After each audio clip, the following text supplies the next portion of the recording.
হৰি হে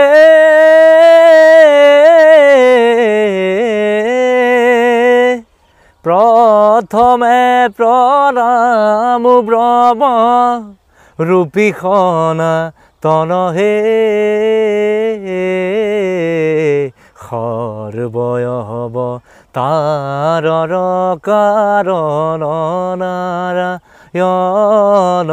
জয় ৰাম ৰাম কেশৱ হৰি হৰি হে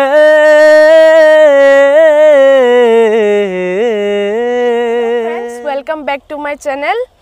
আজি আমি বিশেষ এটা অনুষ্ঠান লৈ আহিছো। আজি মই লৈ আহিছো অসমৰ জনপ্ৰিয় কণ্ঠশিল্পী কেশৱ দা। কেশৱ দা আমাৰ চেনেললৈ আপোনাক স্বাগতম জনালো। নমস্কাৰ। কেশৱ দা আপুনি কেতিয়াৰ পৰা আপুনি সংগীত চৰ্চাটো আৰম্ভ কৰিছিলে?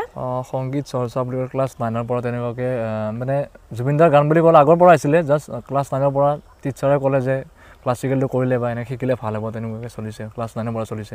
আপুনি কেতিয়া এনে ষ্টেজ পাৰফৰ্মেঞ্চ কৰিছিলে প্ৰথমবাৰৰ বাবে?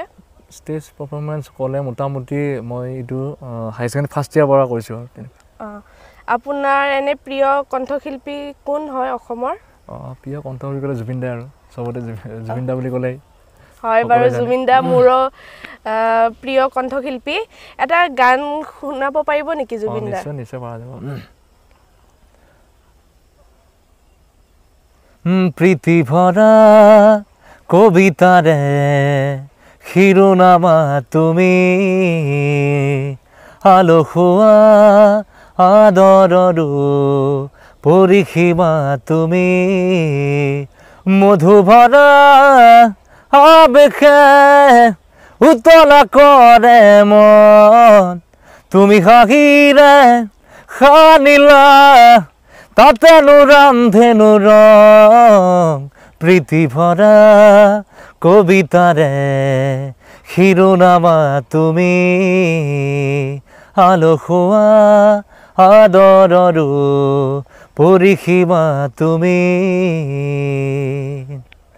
এতিয়া আপুনি বৰ্তমান কিবা গানৰ চৰ্চা কৰি আছেনে বাৰু? বৰ্তমান গানৰ চৰ্চাও তেনেকৈ চলি আছে, নতুন ইয়াৰ হৈছে তেনেকুৱা খেতি বতৰতো লাগি থকা গৈছে তেনেকুৱা। কি বিশেষকৈ আঘোণৰ মাহটোত তেনেকুৱা ধানৰ খেতি কৰা গৈছিলে, ধান কটা হ'ল। এতিয়া আৰু মানে সৰিয়হৰ তেল এইটো বেহাৰ খেতি বুলি কয় তেনেকুৱা কৰা গৈছে মোটা 8-10 বিঘামান এনেকৈ ফুলিব ধৰিছে আৰু এতিয়া। ঠিক আপোনাৰ উজ্জ্বল ভৱিষ্যত কামনা কৰিলোঁ আৰু মই আপোনাক ধন্যবাদ জনাইছোঁ।